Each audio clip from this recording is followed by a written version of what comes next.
प्रभु, जीव इस भवसागर में सुख और दुख में उलझा रहता है। वो अपनी पीड़ा का अंत कैसे करे? मैं मुक्ति का वो गुप्त मार्ग जानना चाहती हूँ, जिससे जीव भैरव के यथार्थ स्वरूप को प्राप्त कर सके। हे देवी, यह प्रश्न समस्त जीवों के कल्याण हेतु है। वह मार्ग तुम्हारे अपने ही प्राणों के स्पंदन में छिपा है। ऊर्ध्वे प्राणो यधो जीवो विसर्गात्मा परोच्छरेत। इसका अर्थ है श्वास का ऊर्ध्व और अधोगमन ही विसर्ग शक्ति है। उत्पत्ति द्वितय स्थाने भरणाद भरिता स्थितिश। उद्गम स्थानों पर स्थिर होने से पूर्णता मिलती है। हे नाथ, यह श्लोक अत्यंत रहस्यमय प्रतीत होता है। विसर्गात्मा कौन है और ये भरिता स्थिति क्या है? प्रिय, पराशक्ति जो इस सृष्टि की आधार है, उसका स्वभाव विसर्ग यानी सृजन और प्रक्षेपण का है। वही विसर्गात्मा है जो भीतर बाहर प्रवाहित होती है।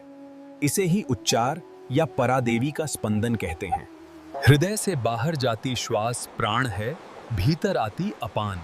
यही जीवनदायी वायु जीव है। प्राण का अंत द्वादशांत में और अपान का अंत हृदय में होता है। इन दो बिंदुओं पर ध्यान देना ही साधना है। अर्थात यह श्वास प्रश्वास केवल वायु का आवागमन नहीं, अपितु शक्ति का ही नृत्य है। सत्य कहा उमा। यह पराशक्ति का अनवरत स्पंदन है। प्राण का अंत नासाग्र से 12 अंगुल बाहर और अपान का अंत हृदय आकाश में होता है। प्राण और अपान के उद्गम हृदय और द्वादशांत पर मन को एकाग्र करें।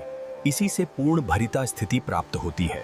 भरिता स्थिति? हाँ, पूर्णता की स्थिति, जहाँ साधक अनुभव करता है कि वह रिक्त नहीं बल्कि भैरव की शक्ति से परिपूर्ण है। हे गुरुदेव, इस भरणात या एकाग्रता की विधि क्या है? क्या केवल श्वास को देखना ही पर्याप्त है? नहीं वरान्य, एक अति सूक्ष्म शांभव उपाय है और दूसरा अनाहत की ध्वनि पर केंद्रित आणव उपाय है। बाहर प्राण समाप्ति और अपान के आरंभ से पूर्व तथा भीतर इसके विपरीत उस सूक्ष्म संधिकाल में एक विश्रांति है। उस पल श्वास नहीं होती, केवल शक्ति का स्पंदन होता है।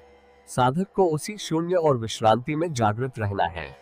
जो साधक उस रुके हुए क्षण में अपनी चेतना ठहरा देता है, उसे तुरंत भैरव बोध होता है और वह आनंद में रहता है।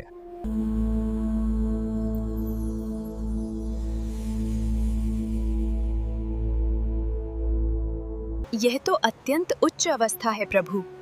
यदि साधक का मन इतना सूक्ष्म न हो तो क्या कोई अन्य विधि भी है? हाँ गौरा, दूसरा मार्ग आणव उपाय है। इसमें श्वास की प्रक्रिया में छिपे एक अनहद नाद पर ध्यान दिया जाता है।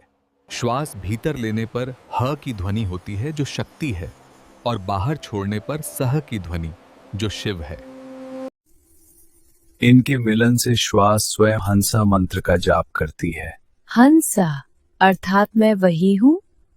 बिल्कुल, हृदय हा का उदय होता है और द्वादशांत में सह का। परादेवी निरंतर हर जीव में यह मंत्र जप रही हैं।